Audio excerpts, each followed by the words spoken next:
At 2:40 in the morning on a Tuesday in March, a 74-year-old woman I'll call Eleanor stood up from her bed in Dayton, Ohio, took 3 steps toward her bathroom, and woke up on the floor with a fractured left hip. Her blood pressure caused that fall. Not a loose rug, not weak legs, not bad luck. Her blood pressure, and the way it was being managed, put her on that floor as surely as if someone had swept her feet out from under her. Here's what most people get wrong about falls after 60. They think falls are a balance problem, or a vision problem, or simply part of getting older. But per the CDC, more than 1 in 4 adults over 65 falls every year. Falls send about 3 million older adults to emergency rooms annually, and a meaningful share of those falls trace directly back to what blood pressure does in the first 3 minutes after you stand up. If you are over 60 and you have high blood pressure, or you take medication for it, this video was made for you. In the next 25 minutes, I'm going to show you exactly why high blood pressure and falls are connected, the 3-minute test you can do at home with the cuff you already own, the specific 90-second window in your day when your fall risk is higher than at any other time, the 5-step routine that may protect you starting tonight, and the exact conversation to have with your doctor about your medications, including the 3 questions most patients never think to ask. And there is one more thing. There is a detail about standing blood pressure that most routine office visits miss entirely because of how blood pressure is usually measured in an exam room. Eleanor's doctor missed it. Most doctors miss it, not because they are careless, but because of where you are sitting when the cuff goes on. I will show you what that detail is, and why it may matter more than the number on your chart. So here is exactly what I'm going to walk you through today. Promise number 1 is the mechanism itself, why a condition defined by pressure being too high can end with you on the floor because pressure got too low, explained with an analogy you will never forget. Promise number 2 is the 3-minute standing test, done at home with your own cuff, that can reveal what a seated office reading hides, with the exact numbers that count as a warning sign. Promise number 3 is the 90-second danger window, the specific time of day when blood pressure falls cluster, and the step-by-step way to get through it. Promise number 4 is a 5-part fall prevention routine, including 3 physical counter moves you can do the moment you feel lightheaded that may raise your pressure within seconds. And promise number 5 is the medication conversation, the 3 specific questions to bring to your next appointment, because for many people, the fix is not stopping treatment. It is adjusting how and when treatment happens. Before we go further, a quick word on who is talking to you. I am a physician, and my focus is cardiovascular health in older adults. What I share on this channel comes from published research and clinical guidelines, translated into plain language. This video is educational. It is not a substitute for your own doctor, and the people I describe, including Eleanor, are composites built from common clinical patterns, not real named patients. With that said, let's go back to that hallway in Dayton. Eleanor is 74. She lives alone in a ranch-style house she and her husband bought in 1989, and she has managed her own health carefully since he passed. She walks most mornings. She keeps a pill organizer on the kitchen counter. At her checkup last November, her seated blood pressure read 158/92, which is well into the range most guidelines call stage 2 hypertension. Her doctor did what good doctors do. He adjusted her medication, adding a second drug and increasing the dose of her water pill, and asked her to come back in 3 months. By January, her seated readings at home were landing around 126/78. On paper, this was a success story. The numbers were exactly where the guidelines suggest they should be for many older adults. But something else started in January that never made it onto paper. 2 or 3 times a week, when Eleanor stood up from her recliner, the room would go gray at the edges for a few seconds. She would steady herself on the armrest, wait, and carry on. She mentioned it to her sister on the phone. She did not mention it to her doctor because she assumed it was normal aging. and because by the time her next appointment came around, she would be sitting calmly in an exam chair where everything measured beautifully.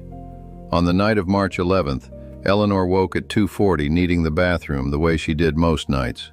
She sat up, stood immediately, and started walking in the dark. She had been lying flat for 4 hours. Her water pill had been doing its job all evening. Her blood vessels, relaxed by her medication, did not clamp down the way a younger body's would. Somewhere between the second and third step, the blood pressure reaching her brain dropped below the level needed to keep her conscious, and she went down without even putting her hands out. The fall broke her left hip. She lay on the hallway floor for almost 5 hours until a neighbor noticed her newspaper untouched. She had surgery 2 days later, spent 19 days in a rehabilitation facility, and per the CDC, the average hospital cost of a fall injury runs over $30,000. 8 months on, she walks with a cane and no longer trusts her own hallway at night. I am telling you Eleanor's story not because she is unusual. I am telling you because she is typical. Her numbers looked right. Her medications were reasonable. Her doctor followed the guidelines. And she still ended up on the floor because the one measurement that would have predicted that fall, her blood pressure while standing, was never taken. If you take blood pressure medication and you have ever felt the room dim when you stand up, what happened to Eleanor is the exact pattern you need to understand. So let's understand it.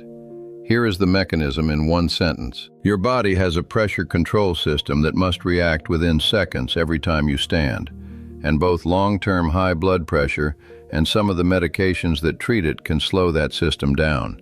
So pressure to your brain briefly collapses at the exact moment you start walking. Now let me give you a picture to hang that on. Think of your circulation like a small town's water system. Somewhere in that town there is a water tower, and the whole point of the tower is pressure. Because the tank sits up high, water reaches every faucet in town, including the houses at the top of the hill, with steady force. In your body, your brain is the house at the top of the hill. It sits above your heart, and it is the most pressure-sensitive customer in the entire system. Every second of every day, your circulation has to push blood uphill against gravity to keep that house supplied. Now, when you are lying down, everything in the town sits at the same level, no hills. Every house gets water easily. But the moment you stand up, gravity redraws the map. Roughly a pint of blood, sometimes more, drains downward and pools in the veins of your legs and belly, like water rushing to the low end of town. For a moment, there is less blood returning to the heart, less coming out of the tower, and the house at the top of the hill, your brain, is suddenly at risk of losing pressure. A healthy body solves this with sensors called baroreceptors, tiny pressure gauges built into the walls of your major arteries, mainly in your neck and chest. The instant they detect falling pressure, they fire a signal. Your heart rate ticks up, and the blood vessels in your legs squeeze tight, pushing that pooled blood back up toward the heart. In a healthy 40-year-old, this correction happens in about 1 to 2 seconds. You never feel a thing. Here is where age and high blood pressure change the story. Those pressure sensors live in the artery walls, and they work by sensing the stretch of the wall. Decades of high pressure make artery walls stiff, and a stiff wall does not stretch well, which means the gauges attached to it read poorly. On top of that, years of elevated pressure can reset the whole system, so it responds more slowly and less forcefully. The town still has its control valves, but they are rusty, and they open late. When you stand, the pressure at the top of the hill can sag for 5, 10, even 30 seconds before the correction catches up. That sag has a medical name, orthostatic hypotension, and the standard definition used in clinical guidelines is a drop of at least 20 points in your top number, or 10 points in your bottom number, within 3 minutes of standing. Remember those numbers, 20 and 10. They come back later in this video. Now add medication to the picture. Water pills, called diuretics, Lower pressure partly by reducing the amount of fluid in the system, which is like lowering the water level in the tower. Other drugs relax and widen the blood vessels, which is like widening every pipe in town. Both approaches are legitimate and, for many people, life-saving. But both also reduce the reserve available for that critical moment of standing. Less fluid in the tower, wider pipes downhill, and rusty control valves. Stand up fast under those conditions, and the house at the top of the hill can briefly go dry. When your brain goes dry for even a few seconds, the lights go out, and you fall without warning, and often without getting your hands up.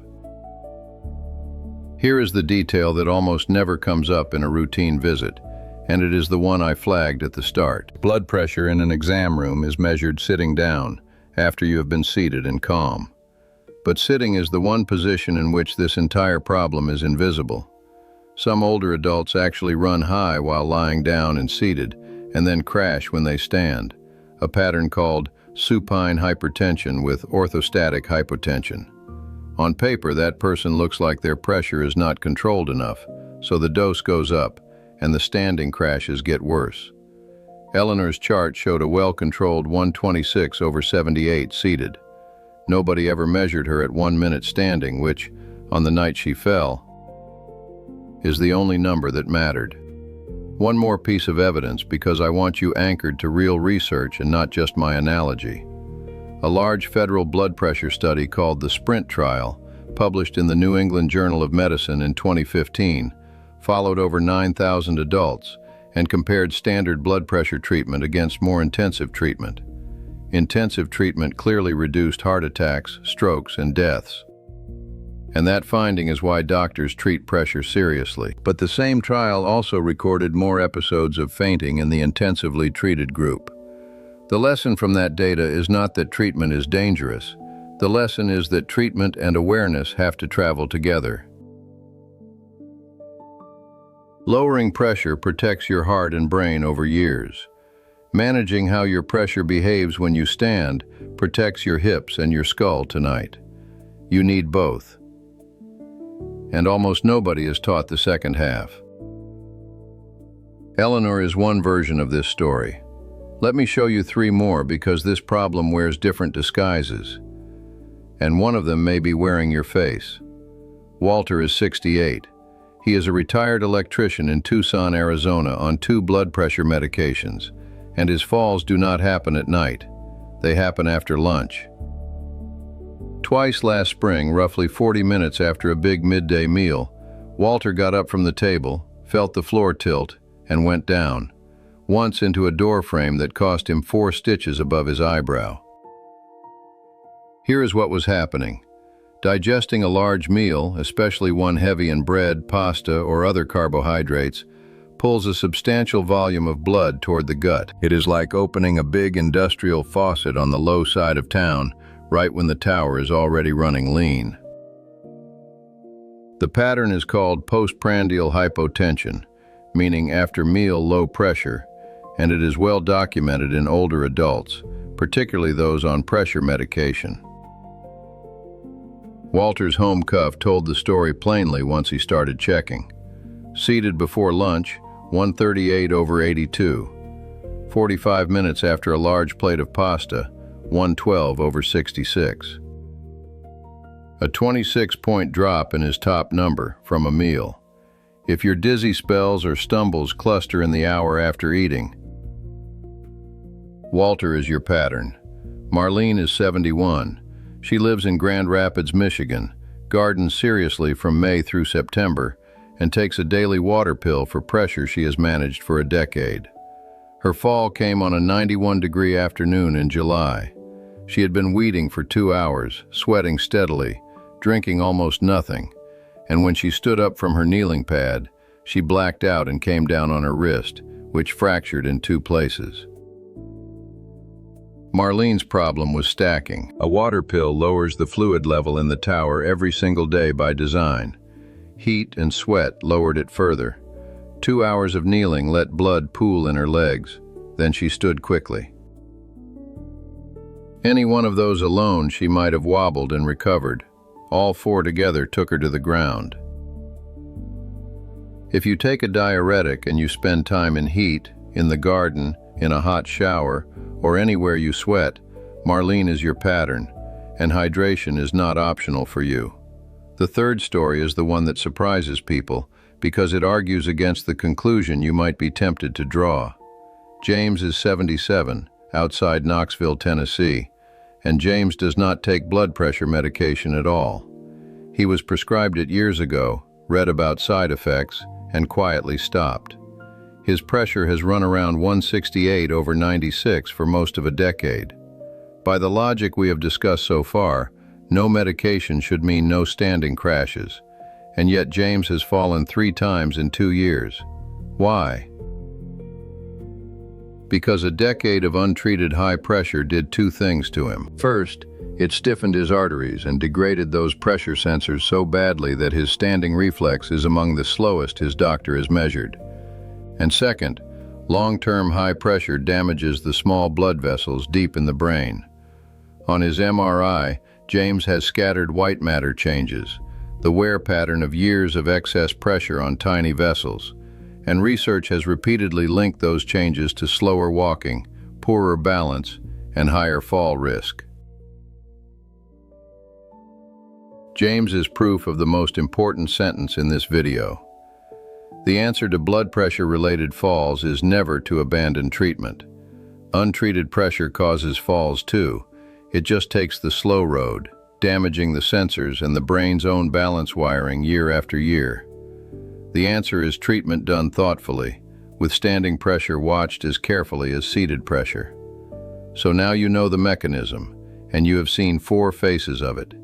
Here is exactly what to do about it, in order, starting today. And the usual reminder applies to every item on this list. These are educational strategies to discuss and personalize with your own doctor, not instructions to follow blindly. Number 1. Do the 3-minute standing test with your home cuff this week. Here is the method used in clinics, adapted for your kitchen. Sit quietly for 5 minutes, then take your seated pressure and write it down. Now stand up and take your pressure again at 1 minute standing, and again at 3 minutes standing, keeping your arms supported at heart level if you can. You are looking for those numbers I told you to remember. A drop of 20 or more in the top number, or 10 or more in the bottom number compared to sitting, meets the standard definition of orthostatic hypotension. Do the test on 2 or 3 different days, including once in the morning, because mornings are often worst. Then, and this matters, do not adjust a single pill on your own. Write the numbers down, date them, and bring them to your doctor. A dated log of seated and standing readings changes the entire conversation at your next visit, because you are handing your doctor the exact measurement the exam room misses. If a drop is severe, or you actually faint, that is a call to your doctor now, not a note for your next checkup. Number 2. Rebuild your night rise routine, because this is the 90-second danger window I promised to reveal. It is the 90 seconds between waking at night and reaching the bathroom. Think about what is stacked against you in that moment. You have been lying flat for hours, so your standing reflex is at its sleepiest. Your evening medications are fully active. It is dark. You are drowsy, and most people stand and walk in one continuous motion. From tonight, break that motion into stages. When you wake, sit up on the edge of the bed and stay there while you slowly count to 30. While you count, pump your ankles up and down 10 to 15 times, like pressing a gas pedal with each foot.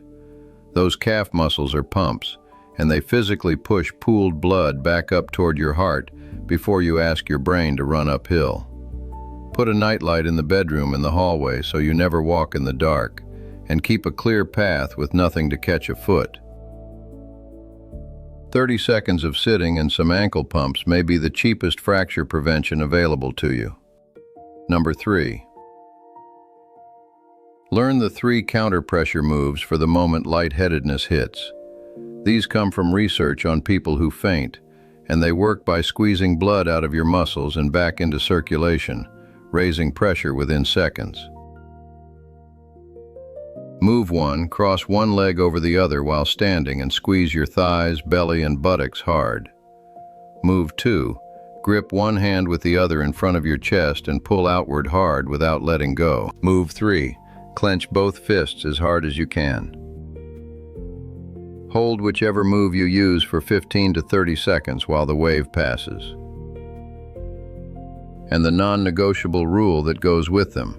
If the grayness does not clear within a few seconds, sit down or even lie down immediately, wherever you are.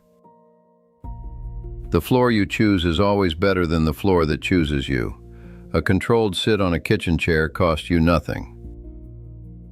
An uncontrolled fall in the same spot may cost you a hip. Number 4. Manage fluid and meals like they are part of your prescription, because functionally they are. Start with water. Many older adults run mildly dry all the time, partly because the sense of thirst weakens with age, and if you take a diuretic, you are lowering the tower's water level daily by design. Unless your doctor has you on a fluid restriction, and some people with heart or kidney conditions are, a practical pattern is a full glass of water when you wake, before the morning is the roughest window, and steady fluids through the day. Then meals. If your symptoms cluster after eating, like Walter's did, shrink the carbohydrate load at your biggest meal, eat smaller amounts more often, and stay seated for a few minutes after finishing, rather than springing up to clear dishes. Be careful pairing alcohol with dinner, since alcohol widens blood vessels and adds to the after-meal dip. And treat hot showers with respect, because heat widens vessels the same way. A shower chair or a grab bar is not a symbol of decline. It is equipment for a known pressure environment. Number 5. Have the medication timing conversation and bring 3 specific questions. Take your dated log from step 1, sit down with your doctor or pharmacist, and ask these, word for word if you like. Question 1. Could any of my current medications be lowering my standing pressure, including drugs I do not think of as blood pressure pills, since some prostate medications, sleep aids, and antidepressants can drop standing pressure too? Question 2. Should the timing of any dose change, because for some people moving a particular medication to a different part of the day smooths out the worst window, and that is a decision only your prescriber can make? Question 3. From now on, can we check my pressure standing as well as seated at every visit? That single request fixes the blind spot that caught Eleanor. What you should not do is skip doses or quit a medication because of this video. James in Knoxville is what that road looks like. The goal is a plan that protects your heart over the next 20 years and your hips over the next 24 hours. And for many people, that plan exists. It just has to be asked for. There is one more strategy, and almost nobody outside of specialized clinics talks about it. It is called head-up sleeping. Autonomic specialists, the doctors who treat the most severe standing pressure problems, sometimes have patients raise the head of the bed by about 4 to 6 inches, placing sturdy blocks or risers under the 2 legs at the head end, so the entire bed becomes a gentle slope, not stacked pillows which only bend your neck. The whole frame. Here is why it can help. When you lie perfectly flat all night, your kidneys sense the extra pressure of that position and spend the night pulling fluid out of your circulation, which is part of why you wake up needing the bathroom and why your standing reflex is weakest at dawn. Exactly Eleanor's window. A slight head-up tilt reduces that overnight fluid dump for some people, which can mean a fuller tank in the morning, and in some cases, less severe morning drops. It may also take the edge off high pressure while lying flat for those with the supine hypertension pattern I mentioned earlier. Now the caveats, and they matter. This is not for everyone. If you have heart failure, certain lung conditions, or circulation problems in your legs, the calculation is different, so raise it with your doctor before you raise the bed. And it is a strategy for people with a documented standing drop, which is one more reason the cuff test in step 1 comes first. If your 3-minute test is clean, you do not need this. if it is not? This is a question worth bringing to the same appointment as your log. Let me bring this home. Per the CDC, a quarter of adults over 65 will fall this year, and a hip fracture at that age is not a 6-week inconvenience. It is an event that can permanently change where and how a person lives. You now know something most of those people were never told. Many of these falls are not mysteries of aging. They are pressure events with a mechanism, a warning sign you can measure at your own kitchen table, and a set of defenses that cost almost nothing. This week, do 2 things. Run the 3-minute standing test and write down the numbers. And starting tonight, sit for a slow count of 30 on the edge of the bed with 10 ankle pumps before you walk anywhere in the dark. Those 2 habits alone address the window where Eleanor's story turned. And please hear the balance in today's message one more time. Blood pressure treatment saves lives. The Sprint data and decades of research are clear on that. So this is never about fearing your medication. It is about giving your doctor the standing numbers they cannot see from an exam chair, so your treatment can protect all of you, heart, brain, and hips together. Everything here is education, not personal medical advice. So take the log, take the questions, and let your own physician tailor the plan. If someone you love is over 60 and takes blood pressure medication, a spouse, a parent, a neighbor who lives alone, share this video with them today, because the 90-second window comes for them tonight, whether or not anyone has explained it. And if this helped you understand your own numbers a little better, tap the like button and subscribe, because every week on this channel, we take one piece of real cardiovascular research and turn it into something you can actually use.